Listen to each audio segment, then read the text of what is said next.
También propone una teoría del desarrollo, que es menos revisada en ocasiones en las escuelas, pero sí existe una teoría del desarrollo en Montessori, que vamos a revisar también. Bueno, para dar contexto de esta autora, vamos a revisar un poco sobre su vida y sobre el lugar en el que se encontraba desarrollando su propia teoría, un poco sobre su vida.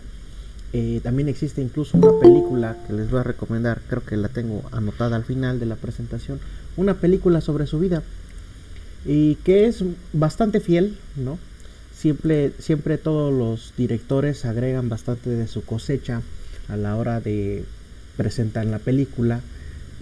Digamos que toda película debemos de entenderla como pseudobiográfica, que no necesariamente ocurrió de esa forma, pero que tiene muchas características que son fieles, como el contexto.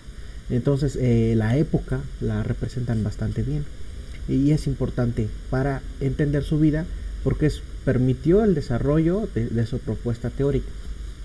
Bien, vamos a revisarlo y doy inicio. María Montessori, la mujer que revolucionaría la educación de millones de niños en todo el mundo, nació en la pequeña ciudad de Charleville, en la provincia italiana de Ancona, el 31 de agosto de 1870. La familia perteneciente a la mediana burguesía la formó respeto a las reglas. Su madre, Renilde, era una mujer inteligente que había recibido una educación liberal y católica, muy influida por los ideales del Risorgimiento. Aunque se dedicó con esmero a su familia, inculcó a su hija la certeza de que una mujer puede seguir su propio camino en pos de sus propias ambiciones y sueños, incluso a expensas de las convenciones sociales. Sin ceder nunca a la indulgencia y siempre con la debida severidad, Renilde desempeñó un papel muy importante en la formación de María, hasta el punto de convertirse en su admiradora, confidente y consejera. Su presencia fue un estímulo constante para la todavía niña, sobre todo durante su etapa escolar, muy lejos de lo que cabría esperar de una mujer de su tiempo. Su padre, llamado Alessandro, provenía de una alta burguesía boloñesa mucho más conservadora. Había tomado parte en la guerra por la unificación de Italia, una gesta que le valió una condecoración. Para 1865 llega a Charleville como funcionario del Ministerio de Finanzas para dirigir la fábrica de tabacos local.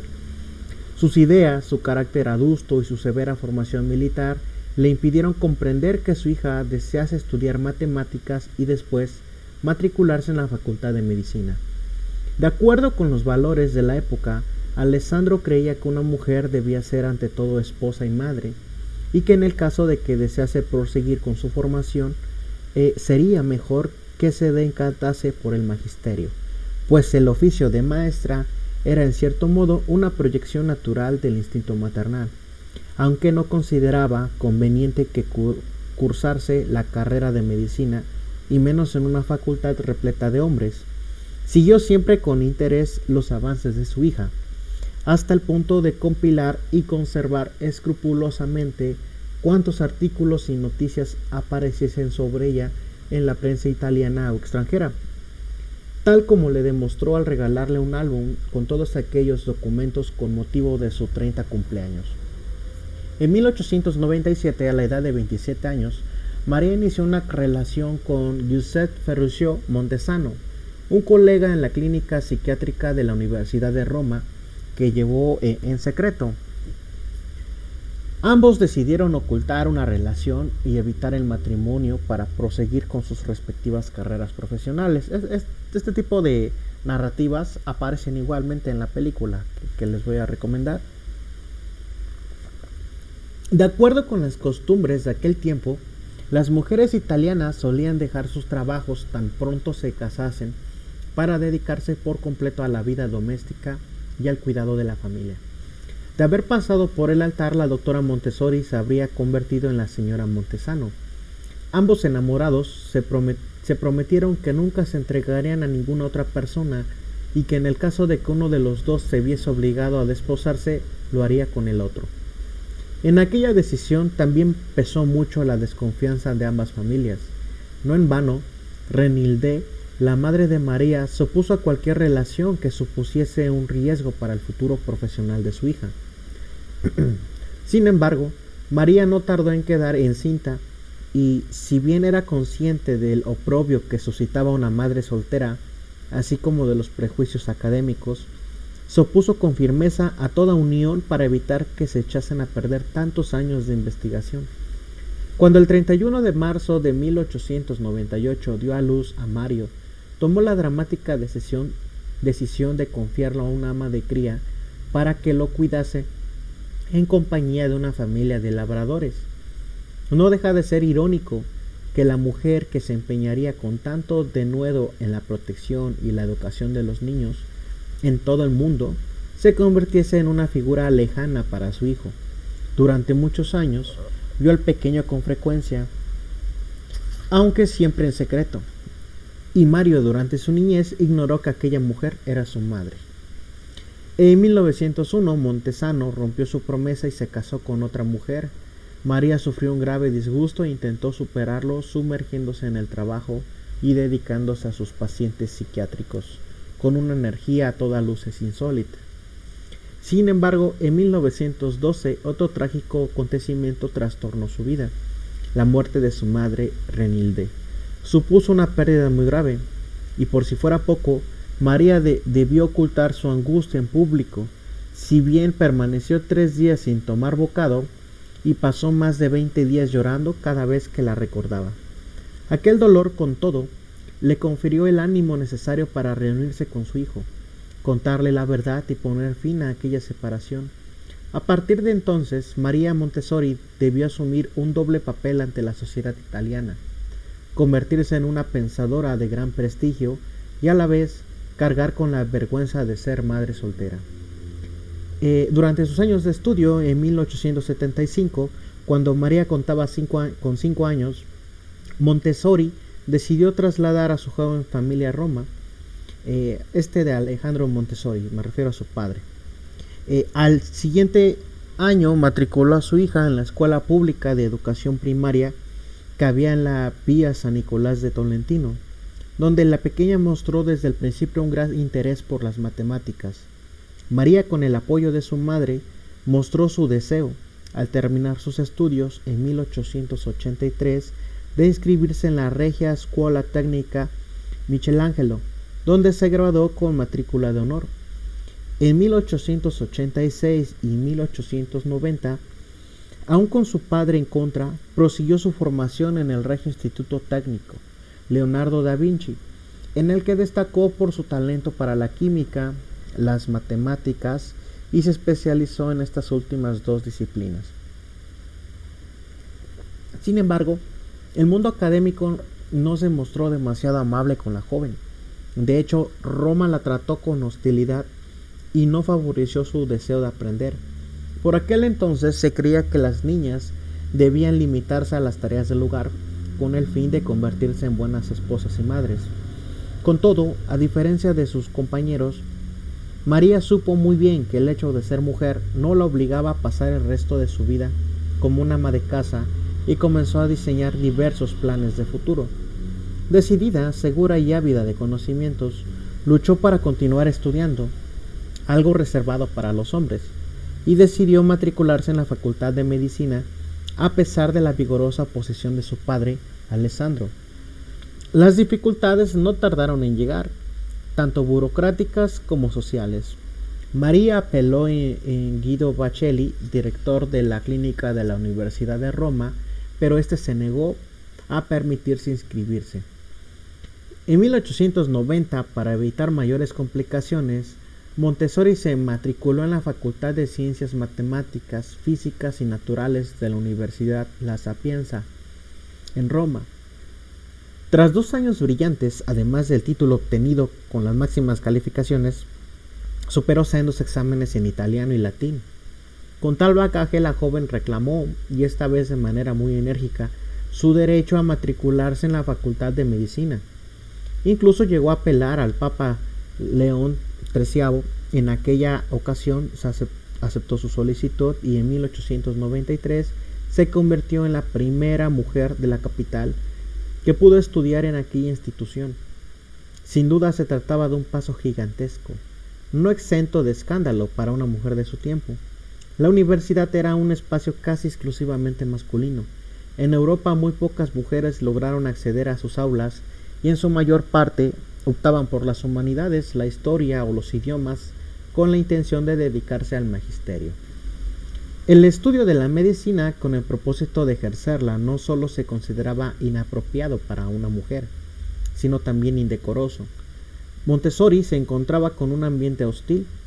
Algunos profesores llegaban a creer incluso que el cerebro femenino era de un tamaño inferior y las limitaba a las tareas domésticas. Por aquel entonces se consideraba reprobable hasta caminar sola por la calle. Su padre debía acompañarlas a la facultad y una vez allí debía esperar a que todos sus compañeros entrasen en el aula y hubiesen tomado asiento, por lo que siempre debía quedarse atrás, con la consiguiente dificultad para seguir la lección. Todo el mundo estaba en su contra. Todo el mundo evitaba dirigirle la palabra, convencidos de que aquella mujer tan atrevida suponía un descrédito para el profesorado e incluso para la profesión médica. Ni siquiera se le permitía asistir a las disecciones de cadáveres desnudos. Aquella situación puso a prueba la capacidad de resistencia de María, quien llegó a plantearse el abandono de sus estudios. Por fortuna, echó mano de todas sus fuerzas para recuperar su voluntad y su deseo de cumplir aquel objetivo, y supo transformar las burlas de sus compañeros masculinos en estímulos para seguir adelante. De manera paralela a sus estudios, realizó sus prácticas en los hospitales de Santo Espíritu en Sacia y San Juan en Letrán, además de frecuentar la regia clínica en la que junto a su ilustre director, el profesor Simana, pudo dedicarse a su tesis y disfrutar de un ambiente dedicado a la investigación. En 1896 defendió ante el tribunal su trabajo de final de carrera, titulado Contribución clínica al estudio de las alucinaciones de contenido antagonista, y obtuvo una apreciada licenciatura en medicina. Se convirtió así en la primera mujer médico de Italia. En aquel título dio por terminado un camino de sacrificio y entrega a una causa que por otra parte no abandonó jamás, pese a las numerosas dificultades objetivas, ya fuesen de carácter social, cultural o personal, y que le permitió formar parte, con merecida justicia, de la comunidad médica y científica de su tiempo. Había llegado el momento de iniciar una nueva fase de investigación. En los años siguientes y hasta 1909, María Montessori desarrolló una vertiginosa actividad social que la llevó a multiplicar sus contactos, sus estudios y sus intereses. Durante aquel periodo tomó decisiones muy importantes y asumió un fuerte compromiso social en defensa de los derechos de la mujer y los niños con problemas mentales, dos grupos de población hasta entonces marginados. Para 1896 se celebra en Berlín el Congreso Internacional de Mujeres, al que asistieron representantes de países de todo el mundo. María Montessori, recién licenciada, acudió en nombre de Italia. Durante varios días se debatieron cuestiones relacionadas con las reformas sociales, así como la educación, la instrucción y el trabajo femeninos. En su discurso, Montessori, con gran habilidad y elocuencia, afrontó los diversos problemas con valor y determinación, mostrando un punto de vista fieramente feminista en el que abogaba por la plena emancipación. Denunció la duración excesiva de la jornada laboral y la diferencia de salarios entre hombres y mujeres, aun cuando se trabajase en el mismo número de horas. Reclamó la igualdad en los derechos y, por supuesto, de estipendios. Su discurso tuvo un gran éxito y la prensa se hizo eco de sus ideas, si bien no dejaron de subrayar la irrefrenable atracción que suscitaba aquella mujer que aunaba la delicadeza más femenina con el ímpetu más masculino y alabar de paso su elegancia y belleza física. Aquellos comentarios tan frívolos y embarazosos le incomodaron sobremanera, y en una carta a su padre afirmó su decisión de evitar que su imagen volviese a hacerse pública para dedicarse con mayor tesón a su trabajo. Durante los 2 años siguientes, Montessori dictó varias conferencias en Italia, el resto de Europa. En 1899 tomó parte del Congreso Internacional por los Derechos de las Mujeres que se celebró en Londres. Una vez más, reivindicó los derechos de la mujer, incluido el sufragio universal, sin abogar por ninguna opción política concreta. Bueno, lo que puedo revisar aquí también es que Montessori pertenecía a una de las tantas olas del feminismo y bueno, es una feminista muy influyente hasta su tiempo. Su experiencia y sus profundas reflexiones las habían llevado al convencimiento de que la lucha en aras de la civilización y en concreto la cuestión feminista no podía ligarse a ninguna adquisición política, pues de lo contrario perdería su libertad y acabaría por socavar y debilitar sus reivindicaciones. Montessori decidió permanecer al margen de todo compromiso partidista o ideológico. Colaboró con asociaciones y medios de comunicación de cualquier signo, fuesen socialistas o moderadas. De hecho, su fervor era similar al que había demostrado en su etapa de estudiante. De regreso a la capital italiana, retomó su brillante y prometedora carrera. Trabajó como ayudante de cirugía en el Hospital de Santo Espíritu y como asistente voluntaria en la clínica psiquiátrica de la Universidad de Roma.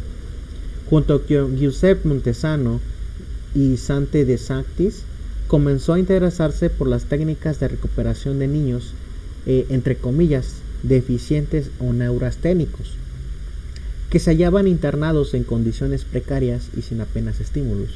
Y todo eso que les vengo comentando, en el mismo orden y de la misma forma viene representado en esta película. Durante su estancia en aquellas instituciones, estudió las novísimas teorías sobre aquellas enfermedades mentales, así también como los tratamientos innovadores de los médicos franceses de su tiempo. Aquellas teorías le proporcionaron un punto de partida para el desarrollo de su trabajo. Como científica e investigadora, Montessori viajó por Europa para aprender más sobre el trabajo de estos médicos. Visitó diversas instituciones educativas de Francia, Reino Unido y en las que se aplicaban sus métodos. En el Congreso Nacional de Medicina en 1897, en Turín, Montessori hizo hincapié en las carencias de la sociedad a la hora de tratar a los menores que delinquen, a los que no se prestaba ninguna atención y cuidado, y a los que asimilaba a los niños con retrasos. A su juicio, una situación respondía a un problema social y educativo, cuyas causas podían indicar la mejor manera de prevenirlo. La sociedad debería garantizar el derecho a la educación y a la instrucción de todos los niños, incluidos los perturbados, y el médico debería convertirse en un reformador social que luchase por asegurar el bienestar físico de las clases más desfavorecidas en todos los ámbitos, incluidos la erradicación del analfabetismo. Consciente de la labor, propugnó la creación de programas educativos especiales y de instituciones médico-pedagógicas dedicadas a la formación de docentes mediante nuevos cursos de especialización universitaria. A tal efecto, en 1899 nacieron en Roma la Liga Nacional para la Protección de Niños Deficientes y la Escuela Magistral Ortofrénica, ambas dirigidas por Montesano y Montessori, bajo la supervisión de Bofigli, su fundador. Dichas instituciones tenían por objetivo capacitar a los maestros con nuevos métodos para la educación de niños neurasténicos y disponer de un aula experimental en la que se pudiesen trabajar con ellos de acuerdo con las teorías de Itard y Sergin. Los excelentes resultados favorecieron la apertura del primer instituto médico pedagógico de la Liga Nacional, que acogió a unos 60 niños que hasta entonces vivían en un hospital mental. En 1901, María Montessori rompió cualquier relación con Montesano y abandonó la dirección del centro. Poco después obtuvo la cátedra de Higiene y Antropología en el Instituto Superior Femenino del Magisterio de la Universidad La Sapienza. Se matriculó en la Facultad de Filosofía, en la que se licenció con rapidez y obtuvo los permisos oportunos para dar clases de antropología en la Facultad de Ciencias Matemáticas, Físicas y Naturales, así como el curso bienal de perfeccionamiento para maestros recién diplomados, que se impartía en la Facultad de Filosofía y Letras. El ingeniero Eduardo Tálamo, adscrito al Instituto Romano de Bienes Inmuebles, desarrolló el proyecto que en 1906 dará un giro copernicano a la trayectoria de Montessori. Tálamo, interesado en las nuevas propuestas de generación ambiental y social, se había propuesto la creación de una escuela en casa. Un momento.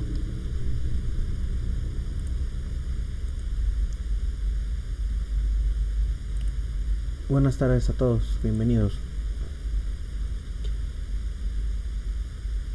Bien, había pensado en reunir a los niños de 3 a 7 años en una sala del edificio con la intención de apartarlos de la calle y de ofrecerles un entorno en el que pudieran desarrollarse psíquica y físicamente bajo la atenta mirada de un maestro que se alojase en el mismo condominio.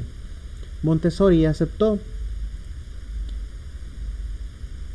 entusiasmada, pues disponía de una gran oportunidad para poner a prueba los fundamentos de su método con niños, entre comillas, normales, y aunar su trabajo como investigadora y docente con su compromiso social. En el 6 de enero de 1907 se abre la primera Casa de los Niños. La Casa de los Niños va a ser muy importante. Es un parteaguas para la propuesta de Montessori. Situada en la vía de Marcia en Roma. El 7 de abril del mismo año se inauguraba la segunda, también en el barrio de San Lorenzo. La tercera inició sus actividades en 1908 en el barrio obrero de Humanitaria en Milán, y la cuarta de nuevo en la capital, concretamente en la vía Famagosta en Prati di Castello. Hizo otro tanto el 4 de noviembre. El trabajo de Montessori tuvo un gran éxito y atrajo el interés del mundo académico.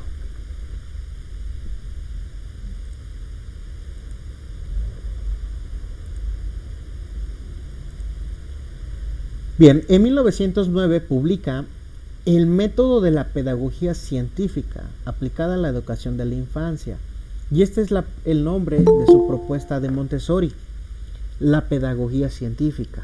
Digamos que ese es el método con el nombre correcto que se le debe de dar. Montessori publicó muchísimo, escribió bastante. Vamos a ir revisando algunos de sus textos. Comenzaron a aparecer diversos centros dedicados a la formación de docentes en los que seguía su método.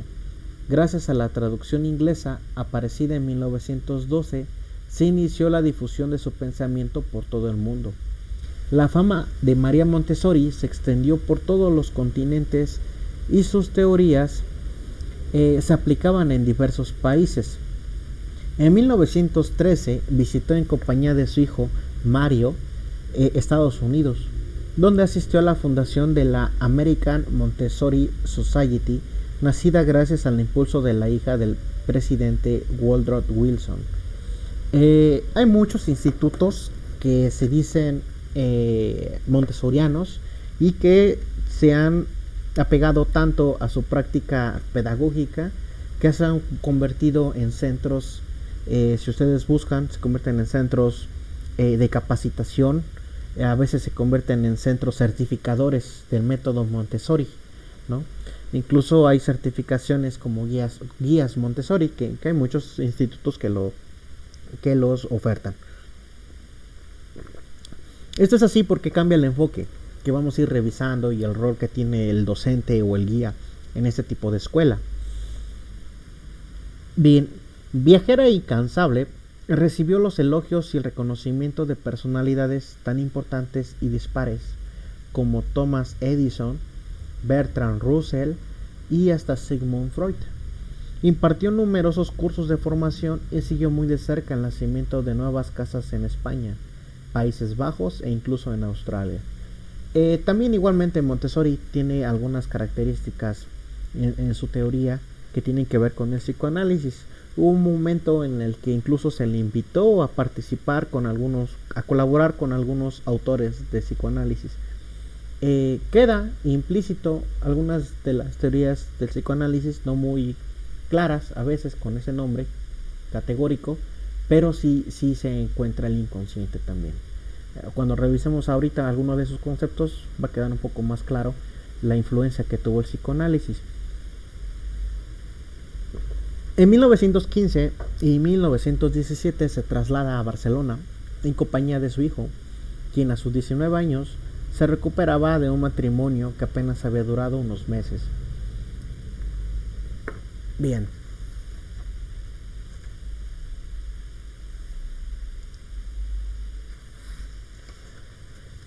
Para 1946, madre e hijo regresan a Europa, devastada por la guerra, con la creencia más firme que nunca de que solo la educación de los niños podría salvar el destino del mundo. Pensemos que acababa de terminar la Segunda Guerra Mundial para ese entonces. Sin embargo, gran parte de su trabajo había caído en el olvido durante su ausencia. Montessori hubo de luchar una vez más por restaurar y abrir de nuevo las escuelas en las que se aplicaba su método. No escatimó esfuerzos, viajó por toda Europa y se aseguró de que sus ideas se difundieran con mayor fuerza si cabe. Tras una primera escala en los Países Bajos, donde se instaló y conoció a sus nietos, hijos de Mario, se trasladó a Londres, primero para dar una conferencia sobre los últimos desarrollos de su método, y a Escocia después para asistir a su nombramiento para recibir su nombramiento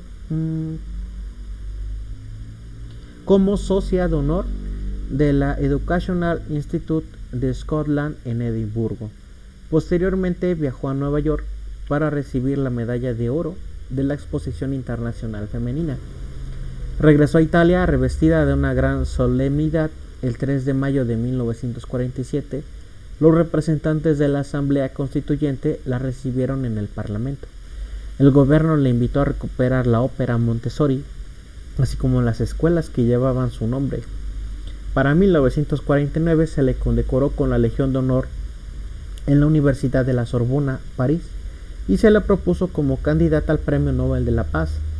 En enero de aquel año se inauguró en Roma la Escuela Montessori para asistentes a la infancia, de cuya dirección se encargó su antigua alumna y colaboradora Adele Costa Noci. El año siguiente Montessori volvió a optar al Premio Nobel, hecho que volvió a repetirse en 1951. Viajó a Ámsterdam para recibir a instancias de la reina Juliana el máximo honor holandés, la Orden de Orange. A finales de aquel año, en Roma, impartió junto con su hijo y varios estudiantes italianos un curso de formación. Milán, Perugia y Ancona la nombraron ciudadana de honor.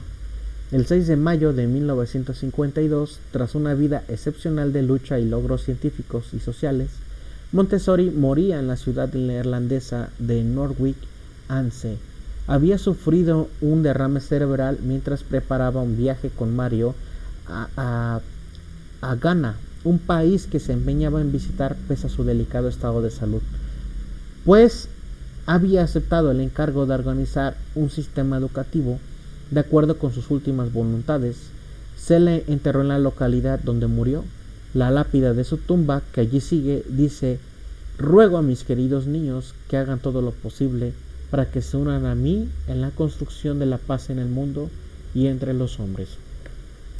Y bueno, como objetivo central de su investigación y de su teoría, esta propuesta tiene que ver con algunos postulados centrales, como que las personas nos autoconstruimos psicológicamente a través de la interacción con el entorno y tenemos una tendencia innata al desarrollo personal.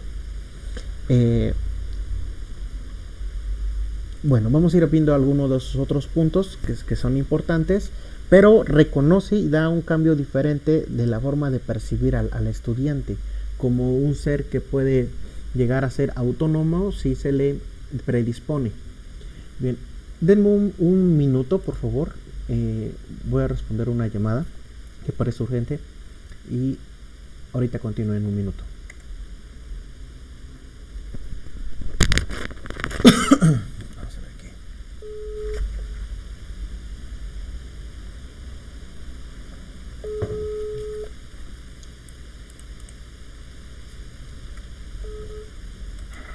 Sí, bueno. ¿Qué tal? Hablo de paquetería, hablo con Oscar, ¿verdad? Sí, ya llegó, ¿verdad? El paquete. Sí, sí, ya es que Ah, no sabían y por eso te marcaba, pero ya está ya tu hermano recibirlo. gracias. Gracias, espera. Bueno, dime. Igual ya llegaron tus otro paquete de motos, no sé qué sea. Sí, ya llegó Acabo de también. llegar. Sí, ¿Vas a ver al rato o no? voy a ver. ¿Tu chacha? Voy a ver, estoy en clase. Ya está, sale.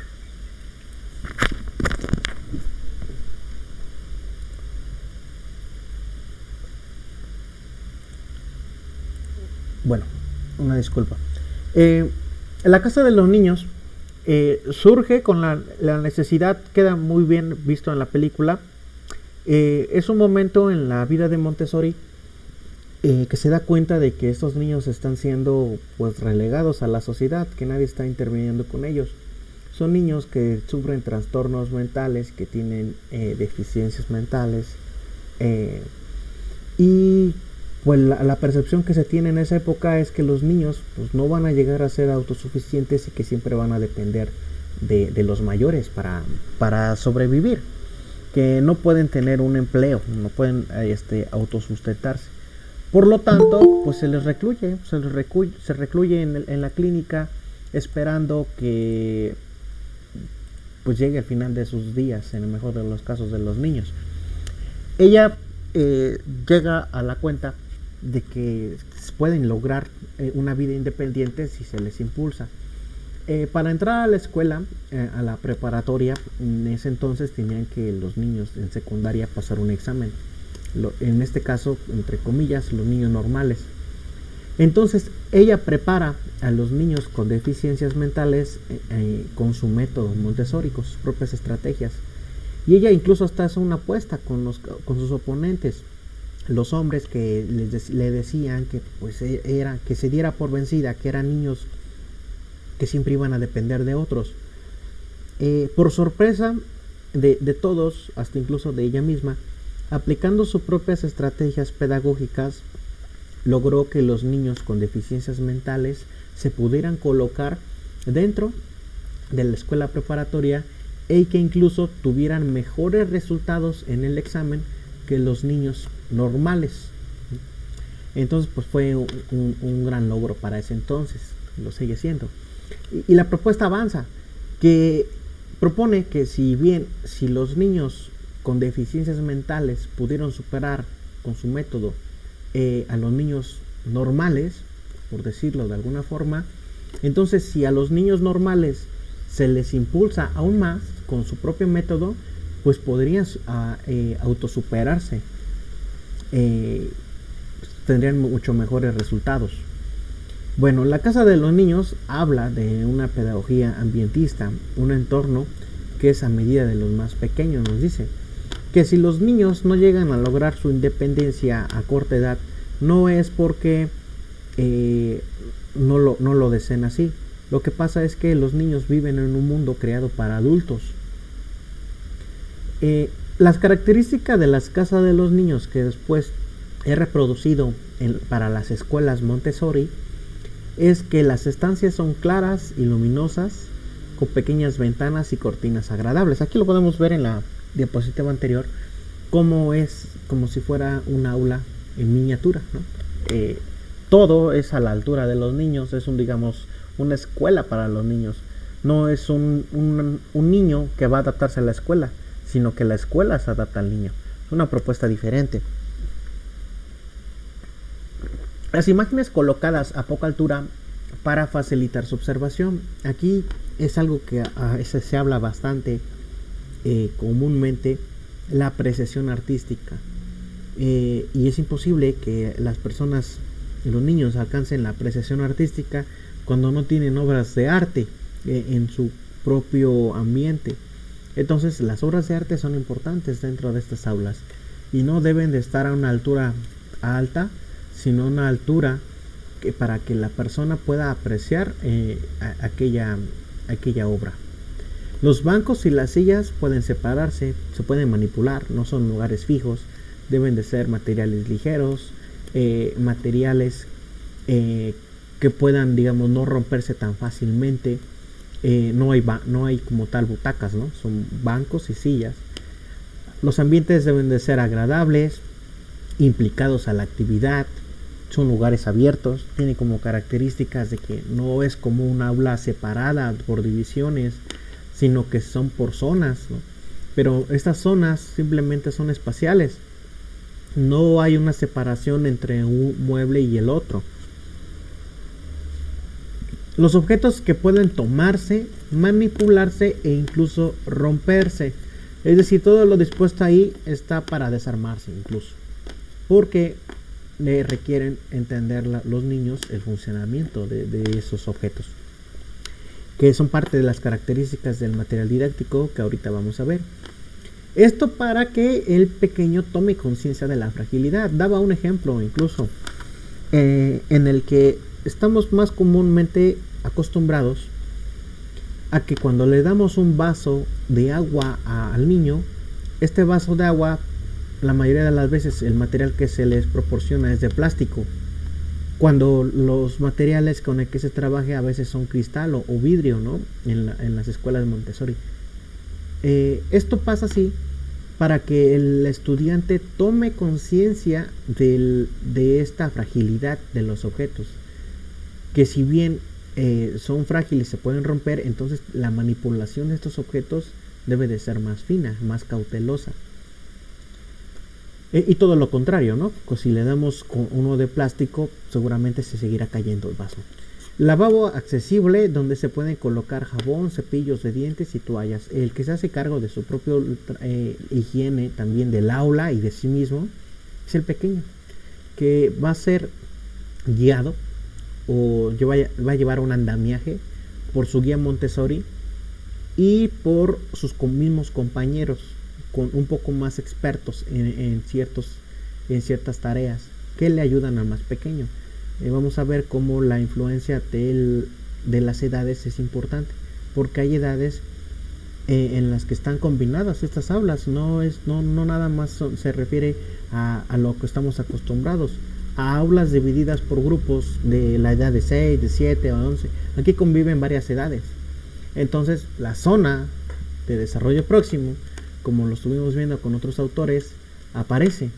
No como con el concepto como tal, no lo maneja así Montessori, pero de forma implícita ahí aparece. Las sillas y mesas deben ser pequeñas y ligeras, deben de ser manipulables.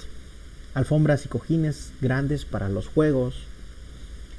Cuando hablamos incluso de actividades lúdicas, ¿no? Que muchos hacen la investigación, es bueno recurrir a autores como Montessori, porque el juego tiene una característica muy importante.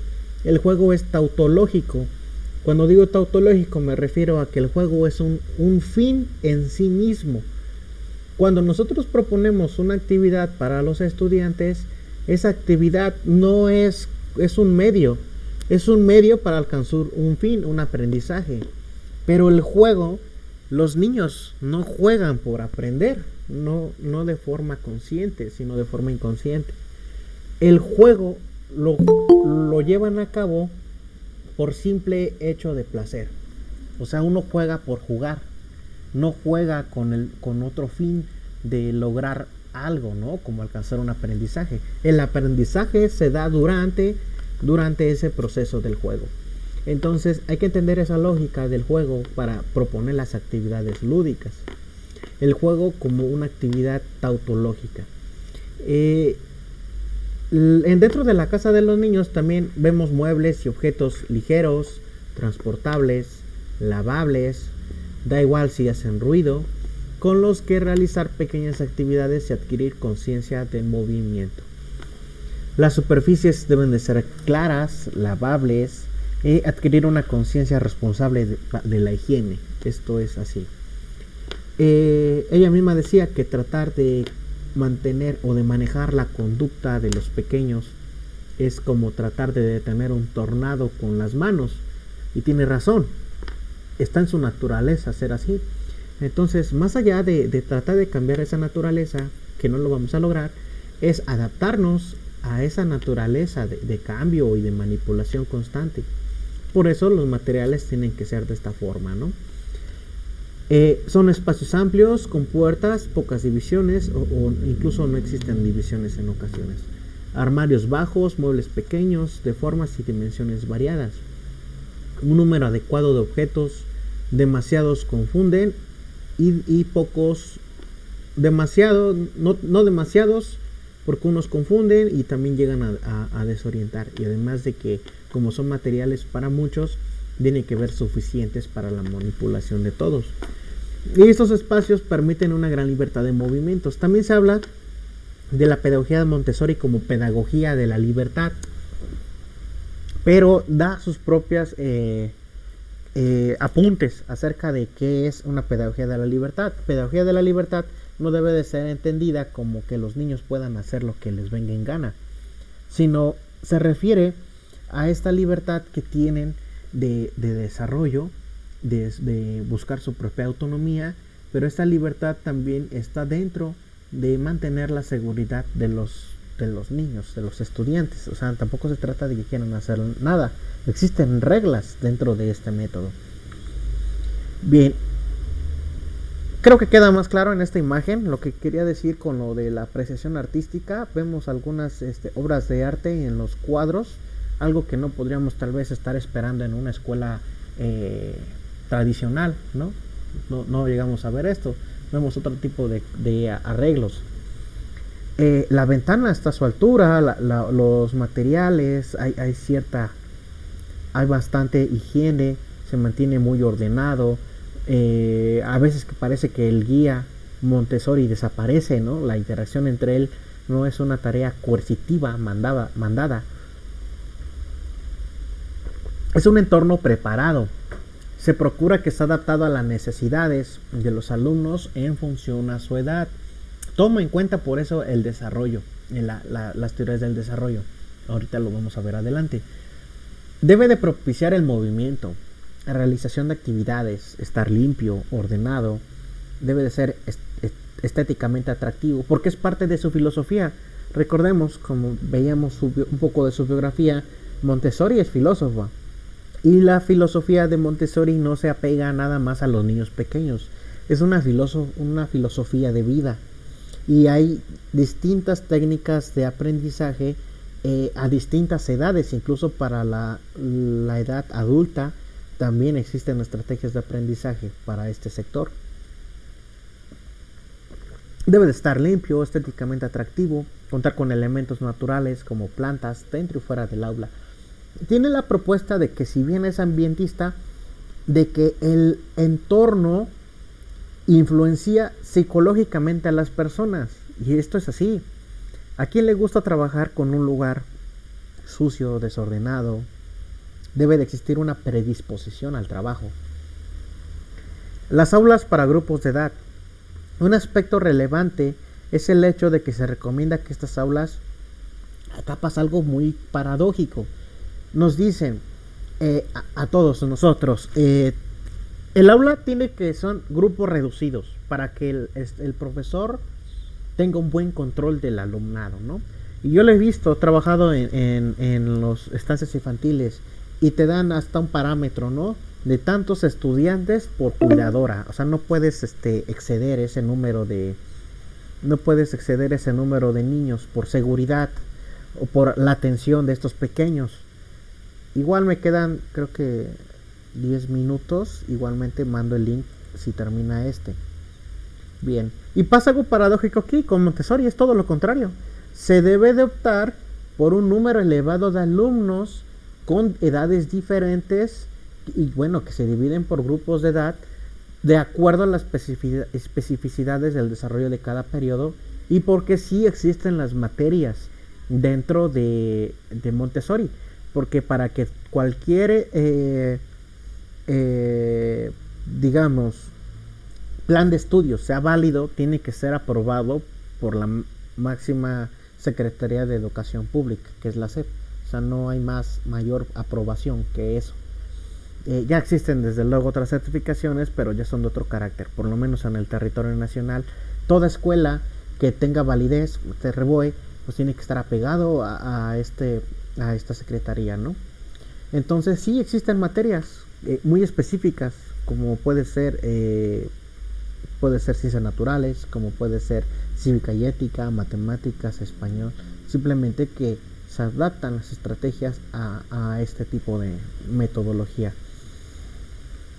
Bien, la filosofía de Montessori tiene un carácter marcadamente constructivista previo a los autores que estuvimos revisando. Si pensamos en constructivismo, los primeros que nos vienen en nuestra mente pues es a Piaget o a Vygotsky, pero ella ya tenía todas estas propuestas anteriormente.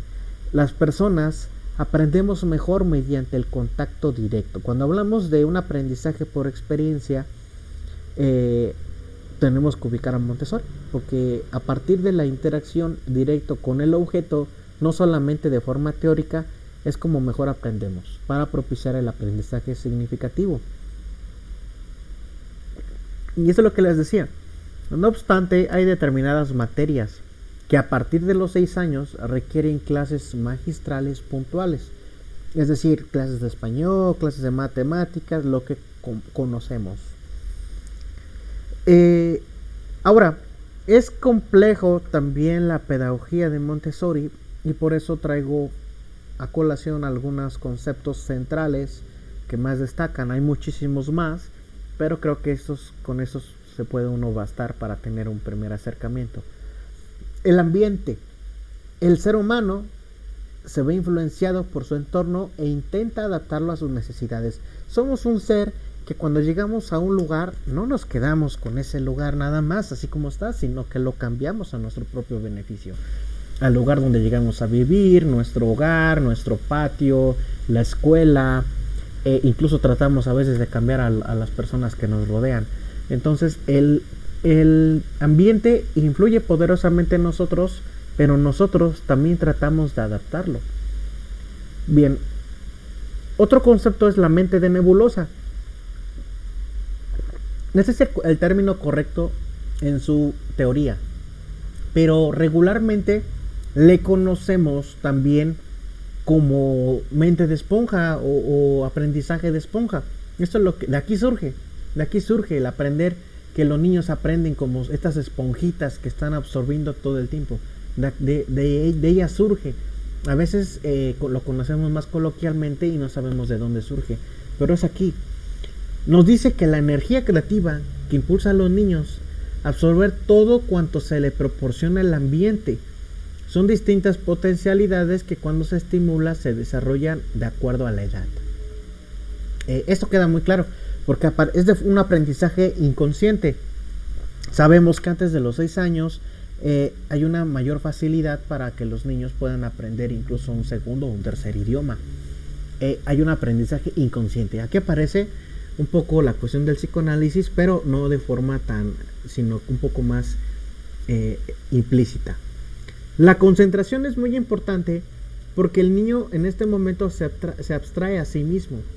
Al concentrarse repite una y otra vez los mismos gestos, sumidos en sus pensamientos. Esta experiencia los conduce a un estado de satisfacción. Esto lo aborda así porque podemos ver a los niños que cuando están viendo una película, por ejemplo, la ven 1 y 100 veces. Cuando están jugando a cualquier cosa que estén manipulando en el juego, vemos llevar a cabo acciones repetitivas. Estas actividades son muy repetitivas y están jugando de tal forma que parece que ignoran todo lo que está pasando a su alrededor. Y esto es un proceso de que llevar a cabo la concentración hasta tal punto que el niño se siente satisfecho, se siente lleno con esta experiencia y es en ese entonces cuando alcanza el aprendizaje de aquello que está haciendo.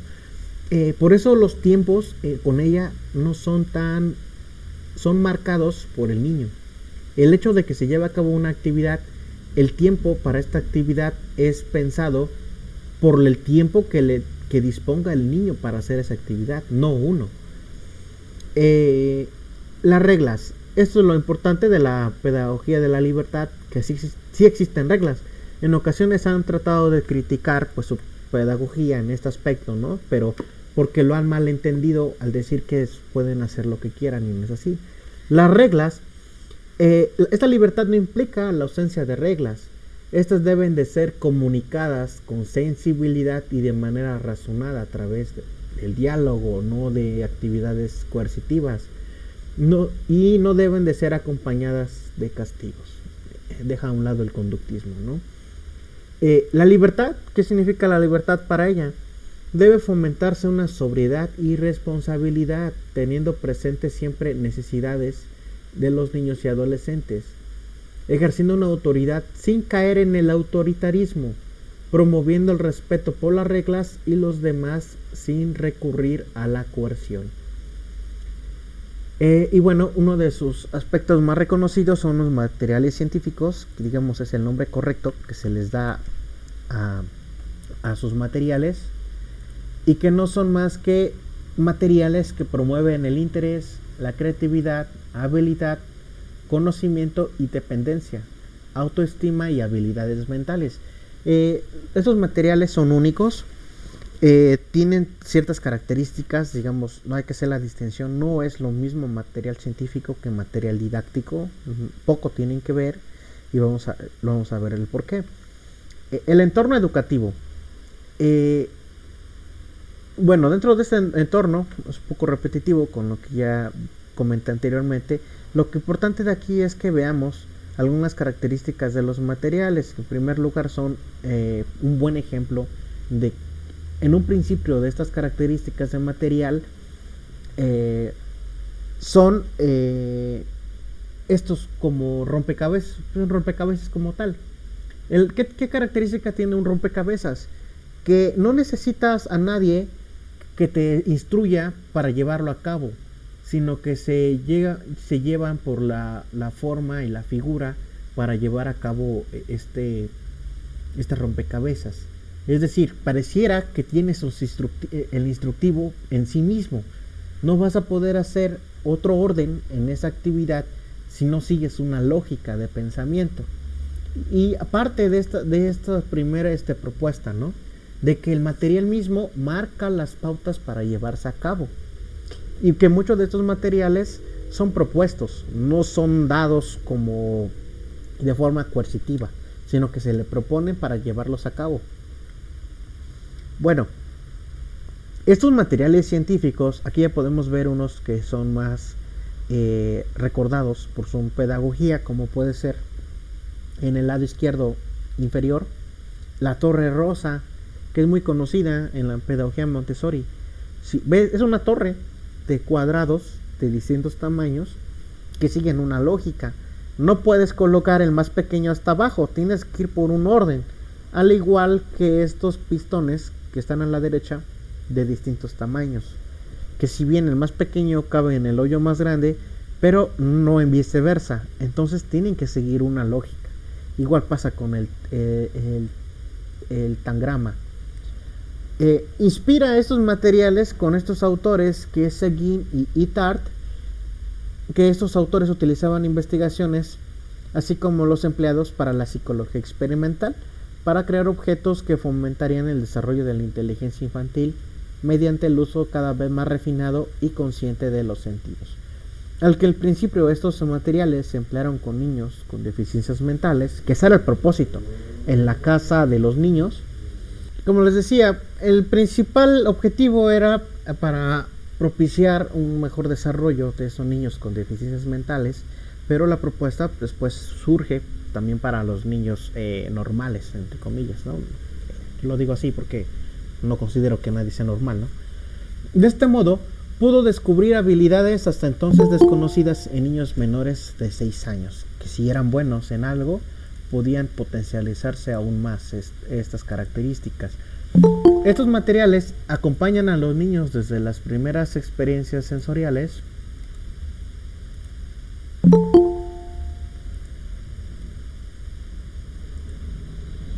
hasta la conquista de la escritura, la aritmética y la lectura. Aquellos objetos se convirtieron en compañeros de viaje que los adentrarían en la exploración de leyes que regulan la aritmética, la geometría, la gramática, análisis lógico, y que los llevarían en medida hacia mayores otros campos del conocimiento: historia, geografía, botánica o astronomía. A mí uno de los recursos que más me acuerdo que me han servido es esta, se llama la caja de arena. Puedes cambiar obviamente los materiales, tiene como característica que esos materiales, pues si bien los puedes comprar, pero también los puedes hacer tú mismo. Además de que si los haces de materiales como madera, pues son materiales que puedes seguir usando muchas veces y que están probados de forma, digamos, científica a partir de la observación, de la experiencia, que permiten el desarrollo de los niños. Estas características de la caja de arena que les platico, pues digamos, cada quien hace su propia versión. Yo en vez de arena utilicé azúcar, porque los niños se llevan cualquier cosa a la boca.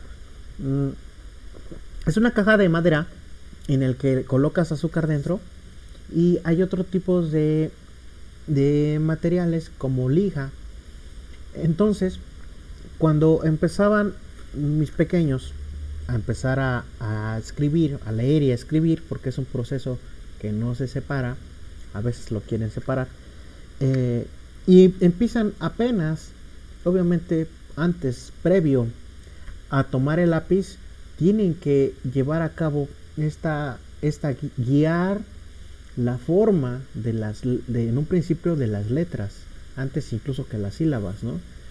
Entonces, cuando quería escribir mamá, en vez de plasmarlo en una hoja con una crayola, lo plasmaban con su propio dedito, guiando la forma de la letra que yo le presentaba en una cartulina o en una lija, para que sintiera la forma y el trazo de esta sílaba. Entonces, cuando quería escribir mamá, empezaba a escribir la M, la A, y lo que pasa en esta cajita, en esta caja de arena o de azúcar, como yo lo hice, es que evitamos la frustración también en los niños, de que si está mal, no le dices, ¿sabes qué? Pues lo estás haciendo de forma incorrecta y lo tachas. Cuando llega a caer en el error a la hora del trazo, simplemente sacudimos la caja e inmediatamente se borra, porque se pone, digamos, todo, se homogeniza la arena o el azúcar, entonces se pierde la forma y empezamos nuevamente. Y para ellos es muy divertido, además que es muy entretenido, y a cada rato están probando el azúcar, no pasa nada. Y bueno, creo que llegan a tener mucho avance porque están constantemente en esa práctica, además de que para ellos es muy corporal la experiencia y de estar jugando con la arena, con el azúcar, y de estar haciendo trazos, además de que no se limita a eso, sino que pueden estar leyendo un cuento y de pronto empezar a trazar en la arena o en el azúcar a los personajes o a eventos que le hayan parecido. A ellos les encanta. Bien, otros materiales de ejemplo son estas, igual no todas reciben un nombre exactamente, ¿no? Estos son unos materiales que sirven para la manipulación y el entrenamiento de los niños, más cuando hablamos de que ya empiezan a vestirse y a desvestirse por propia cuenta. Lo que va a evitar para ella es que vamos a dejar también nosotros de ser esclavos de los niños. ¿Qué se refiere con esto? Pues que vamos a dejar de estar yendo detrás de ellos, de correr detrás de ellos para que... ¿Cuántas veces no les ha pasado a la gente que el niño acaba de perder su sudadera saliendo de la escuela, ¿no? Que ya olvidó la mochila, que la mochila no la preparó, que no se hace cargo de sus deberes? Entonces, la propuesta que trae ella, y recordando otros autores, de que el aprendizaje sí implica un esfuerzo, es de que a los niños hay que hacerlos hacer lo que ellos son capaces de hacer en ese entonces y un poquito más. Es decir, y yo lo he visto, lo he puesto en práctica, de que un niño te diga, sírveme agua, es que es una orden que te dan, dame agua. No vas a ir inmediatamente a darles un vaso de agua y toma, aquí está, ¿no? Sino, si tú lo puedes hacer perfectamente, puedes ir a la llave, a un garrafón con llave, y perfectamente él se puede servir el agua. O si hay una jarra de agua, aunque esto pueda parecer un poco, digamos, pues hasta sencillo, pero se convierten en tareas que conforme se van acumulando, pues se convierte en todo un labor detrás de ellos, como estar recogiendo sus cosas, vestirlo, ¿no? No estoy diciendo que es desatenderse de él, pero sí propiciar su propia autonomía, de que hagan cosas que son adecuadas y que pueden llevar a cabo por sí mismos, siempre llevando una guía, ¿no? Y este tipo de materiales les ayudan, por ejemplo, a arreglar los botones, broches de distintos tipos, ¿no? Como cinchos, las agujetas, ¿no? Es para amarrarse los zapatos, la ropa, moños, las cremalleras. Son materiales que están constantemente y que propician también el desarrollo motriz, no nada más grueso, sino fino, que son materiales con los que uno interactúa regularmente. Bien, hay muchos materiales, como puede ser estas cuentas, que las pueden utilizar para las sumas, incluso las multiplicaciones. Toma en cuenta, como siempre, los juegos. A mí me sirvió mucho, no sé si alguien tenga otro ejemplo, me gustaría escucharlo, el de esta niña, no sé si recuerdan que les comentaba la vez pasada, que es la que sabía hacer cuentas solamente con frijolitos. Tenía bastantes dificultades. Sí, hay un momento en el que avanzó bastante con estas cuentas que hacía con frijolitos, pero hay un estancamiento en ocasiones. Entonces yo le proponía a ella enseñarla a jugar dominó. Jugar dominó implica estar contando constantemente, haciendo operaciones mentales, aunque de forma, cuando jugamos, no lo pasamos por alto, pero para un niño supone todo un reto estar haciendo cuentas de cada uno de los lados de las fichas de los dominós, una orientación visoespacial de las fichas, un juego que es reglado. Uno no puede colocar las fichas en cualquier orden ni en cualquier número. Entonces es tanto la demanda constante de sumas que ella acabó aprendiendo lo que iban a ver, creo, en una semana de sumas, lo acabó aprendiendo en un rato de 2 a 3 horas. Y además de que acabó aprendiendo pues una destreza, que es aprender a jugar dominó. Hay quien ya me ha comentado que ha podido utilizar el juego del dominó para las fracciones. Yo más o menos me doy una idea, pero no me queda todavía muy clara de cómo usar el dominó para las fracciones. Pero yo supongo que sí es posible, ¿no? Yo creo que por el común denominador o algún orden espacial de las fichas, pero para mí por lo menos me ha servido para enseñar las sumas. Bien, acá vemos otros ejemplos de otras materiales científicos, como son estas que siguen siendo parte de rompecabezas, yo lo diría así, en el que busca uno la orientación, la forma, el tamaño, incluso los colores de estos materiales para darle un sentido y colocarlas en su propio orden. Aquí aparece el ejemplo que les decía, estas letras en lija, en la que los pequeños siguen el trazo con su dedito, no con ningún otro material como un lápiz, sino con su dedo. Esto es así para que propicie un poco ya previo al trazo. Empiecen a seguir esta forma, esta orientación. Y bueno, es normal que confundan, por ejemplo, la P con la B o con la D, ¿no? Por esta orientación espacial. Entonces ellos son materiales que, como interactúa uno, también la forma, el tamaño, el tipo de material, lo áspero, como puede ser una lija. Esto es lija. La interacción con estos materiales les permite bastante interactuar con ellos, la atención, descubrir el mundo. Los niños no es que quieran destruir las cosas, sino que interactúan con ellas directamente, las prueban, las tocan, las desarman, ¿no? O las rompen, porque quieren ver cómo está hecho. Entonces todo ese tipo de materiales, hasta del material del que está hecho, es importante.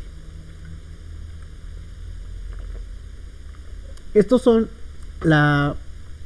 digamos, las etapas del desarrollo que ella propone, que no he visto que se revise mucho a veces en las escuelas, pero que existe en Montessori.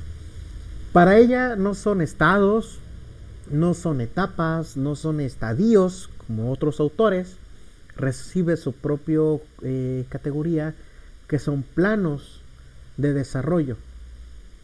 Habla de estos periodos sensitivos, que los divide obviamente también en una edad biológica, en la que nos habla de una infancia y creación individual de la persona, que va de los 0 a los 6 años. Aquí vemos que los periodos,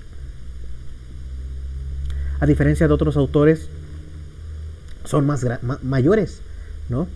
En otros estadios encontramos, por ejemplo, de 0 a 2 años, de 0 a 4. En el caso de ella va en años. De 0 a 6, la infancia y creación individual, donde sus principales características encontramos que absorbe inconscientemente los datos del mundo interior. Y lo dice inconscientemente porque estamos hablando de la mente de nebulosa, la mente de esponja. Aparece la adquisición del lenguaje, donde es más relevante en este momento, y la concentración absoluta de los materiales, cuando en el juego se concentra y aparece la repetición constante hasta que se da este placer de terminar una actividad, hasta que uno se basta de repetirlo. Niñez y construcción de la inteligencia, que va de los 6 a los 12 años, y te está hablando de cambios físicos y cognitivos relacionales. Hay cambios muy muy relevantes. En todas las etapas lo hay, pero digamos que ella marca estos cambios más abruptos. Cambios físicos, cognitivos, relacionales. Existe ya un interés por el conocimiento, comprensión y preguntas existenciales. Aquí aparecen las preguntas en la filosofía, ¿no? Lo que les platicaba la vez anterior, sobre las preguntas sobre la vida, de dónde vengo, ¿no? ¿Qué voy a hacer de mi vida? ¿Por qué estoy aquí? Se pregunta si va a morir, si existe el alma, se pregunta por muchas cuestiones, ¿no? Ya creo que son más individuales. Hay una mayor apertura intelectual, relacional y espiritual. Acá sí aparece un poco un pensamiento previo de los 0 a los 6 años, un pensamiento centrado, egoísta. Aquí ya hay mayor apertura, desde los 6 a los 2 años. Ya hay un poco mayor de apertura relacional y espiritual. En la adolescencia y construcción del yo, que va de los 12 a los 18, habla nuevamente de cambios físicos que, digamos, destacan aún mayor porque entra la adolescencia y se agregan los cambios sexuales, psíquicos. Aparece el interés sexual hacia el otro sexo o al mismo sexo, y de nuevos sentimientos. Acá aparece, son creo que de las autoras que empiezan a hablar de el aprendizaje de las emociones o de la inteligencia emocional, sin decirlo con esas categorías, pero toma en cuenta los sentimientos, de reconocer estas emociones nuevas. Aparece en la adolescencia la necesidad de salir de casa con amigos y con la pareja.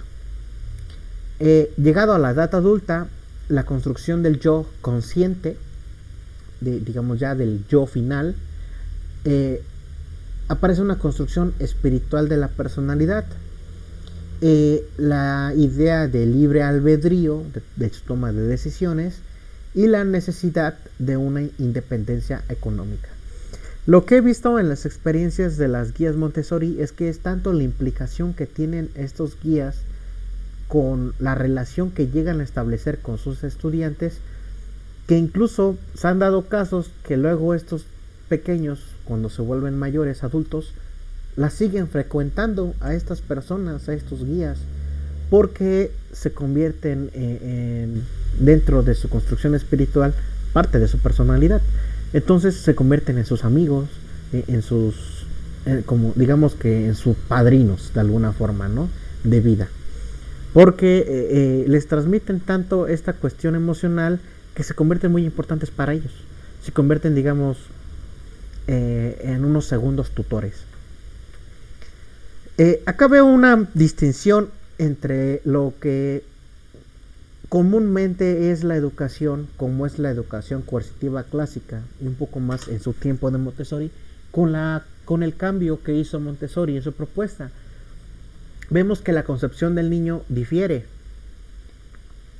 En principio, al niño se le percibe como incontenible, desordenado, rebelde y caprichoso, codicioso, perezoso, interesado solo en el juego. Para Montessori no es así. Es diferente, ¿no? Todo lo contrario. Para Montessori el niño es observador, atento, es disciplinado, obediente, de gran destreza, capaz de aprender y corregirse si se halla en el ambiente adecuado. Entonces es una pedagogía de aprendizaje hacia el sí y no hacia el no. La concepción de la infancia es un periodo de incapacidad, debilidad poco valioso en comparación con el resto de la vida. Para Montessori, la concepción de infancia es un periodo caracterizado por un potencial humano. Es el momento en el que se deben de trabajar más estas capacidades, que debe desarrollarse mediante la acción. El ambiente. El niño, esto es una propuesta que hasta a estas fechas sigue estando, ¿no? Creer que el niño tiene que adaptarse al entorno y al adulto. Y es diferente para el caso de Montessori. El que se adapta al niño es el ambiente. El foco de atención. El conocimiento y las normas deben transmitirse, ¿no? Tal vez en una propuesta un poco turgeniana. En el caso de Montessori,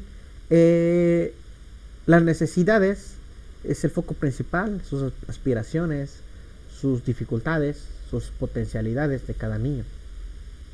El ritmo de enseñanza, como ya lo platicamos, existen ritmos preestablecidos, estos son rígidos, iguales para todos, deben respetarse. Imaginemos un psiquiátrico, imaginemos una cárcel, una fábrica, ¿no? Donde hay tiempos marcados y la escuela es igual.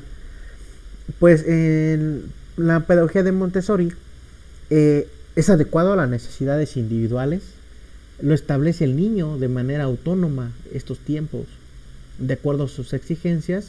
Existe una libertad de movimiento y de experimentar el ambiente. Sus métodos de enseñanzas tradicionales, coercitivos clásicos, es que la educación debe de ser severa, debe de existir, impera el conductismo, ¿no? Castigos y recompensas. Por otro lado, el aprendizaje por experiencia, a veces que me dicen, es que el que más habla de aprendizaje por experiencia, pues es Bandura, ¿no? Ya lo podemos rastrear desde aquí. Experimentación libre con materiales y actividades. El material se convierte en una fuente de enseñanza. Es un medio y después el fin aparece durante esa interacción. El acto coercitivo o regulatorio es que en un primer momento es visto como una agresión física, azotes, aislamiento, exclusión del resto de actividades y la negación de un premio. Para Montessori, el aislamiento en una silla para que el niño pueda observar a sus compañeros. A esto le llaman la isla. Es una actividad que se coloca.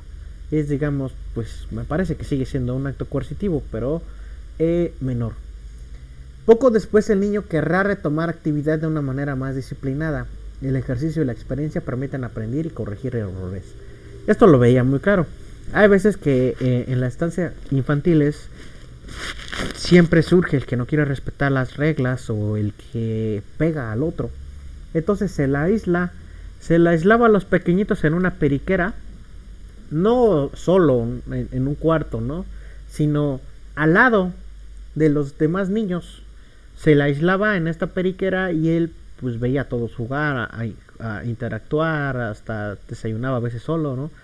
Entonces, y él ya sentía este impulso de relacionarse nuevamente, de integrarse nuevamente.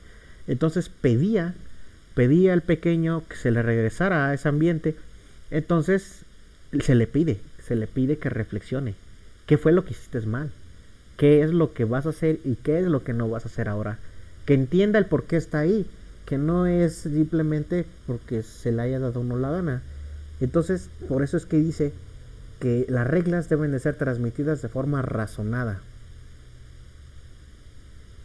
Una vez que haya entendido, digamos, este aislamiento, se le devuelve al ambiente, ¿no? Y pues, evitamos que vuelva a recaer en las mismas actividades. La concepción del castigo. En lo coercitivo clásico, para corregir un error, para Montessori, humilla, el castigo solo humilla y provoca apatía y desgana. Por lo tanto, debe de evitarse a toda costa. ¿Cuál es la función del educador? En el primero, impartir conocimientos en una educación bancaria, ¿no? Como Freire, en el que hay que llenar las cabezas de los niños. No sabemos si el conocimiento le va a servir para algo, simplemente hay que llenarlos, ¿no? Premiar y castigar y hacer que se respete el orden, ¿no? La conducta. Para Montessori, organizar el ambiente a medida del niño, mostrarle los materiales, observarlo sin prejuicios, guiarlo para que adquiera una mayor autonomía. Las reglas y disciplinas en un primer momento se imparten de forma coercitiva y punitiva, y para Montessori las reglas se deben de discutir y razonar con los niños, no simplemente llevar a cabo los castigos o los azotes.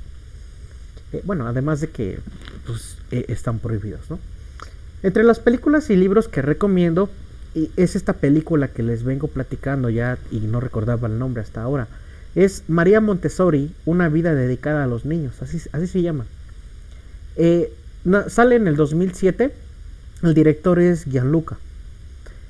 Incluso está en francés y está en español, y también está en francés y subtitulada en el español. En YouTube lo pueden encontrar, me parece que también anda ahí en Facebook.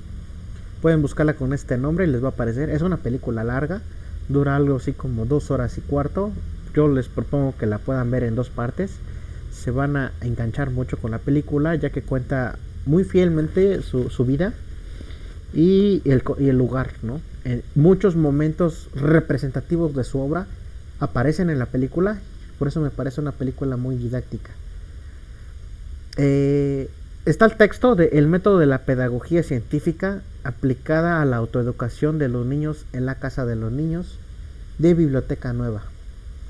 Y está el texto de La mente absorbente del niño, para acercarnos más a este concepto, que es aparece el inconsciente, ¿no? Incluso en 1949 por Diana. Otras referencias para la presentación fue este texto de Barbieri y otros autores, de María Montessori, la creadora de un método educativo, de esta colección de Comprender la psicología, de la editorial Salvat, y el texto de Jaglis, Montessori, la educación natural y el medio, de editorial Trillas. Igualmente les estaré compartiendo, tengo más manuales que textos directos de ella. Tiene muchos textos ya traducidos al español. Son algunos manuales que les voy a hacer llegar con mucho gusto al grupo. Bueno, ¿hay algún comentario que quieran agregar a la presentación? ¿Ya conocían a esta autora? ¿Qué les dejó de nuevo? ¿Qué les pareció este autor?